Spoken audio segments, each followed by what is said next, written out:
তো আজকে আমি একটা নতুন অন্য রকমের রেসিপি করব। তো এই যে দেখছো, এটা হচ্ছে ডালের বড়া করে টক করব। তো ডালটাকে বেটে নিয়েছি। এবার বেটে এখানে নুন, হলুদ আর হচ্ছে তোমার লঙ্কা দিয়ে মাখিয়ে নেব। পুরোটা এই রকমভাবে মাখিয়ে নেব। তারপর বড়াগুলো আস্তে আস্তে কড়াইতে তেল দিয়ে মোটামুটি হালকা করে ভাজবো। বেশি যেরকম পকোড়া হয় সেইভাবে না, ছোট হালকা টাইপের করব। তো দেখো এই রকম ছোট ছোট করে দিয়ে দেব বড়াগুলো। তারপরে কি হালকা আছে ভাজতে হবে। তো হালকাভাবে সেরকম বেশি ভাজলে চলবে না, তো এইভাবে হালকাভাবে ভেজে নিতে হবে। তো আমি এইভাবে হয়ে গেছে। এবার বড়াগুলো তুলে নেব।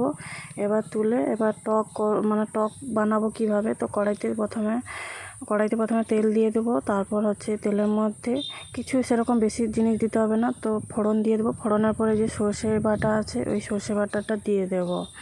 আর ওর মধ্যে তারপরে হলুদ যা যা লাগবে, লবণ স্বাদ মতো, ওগুলো সব দিয়ে দেব। তারপরে তোমার হচ্ছে এই বড়াগুলো দিয়ে দেবো। একটু হয়ে যাওয়ার পর, বেশিক্ষণ লাগবে না, একটু হয়ে যাওয়ার পর নামিয়ে নেব। তারপর আর এই বাটাটা বেশি ছিল, তো এটা পেঁয়াজ আর কাঁচা লঙ্কা দিয়ে হচ্ছে বড়া করে ফেলবো, ভাজবো।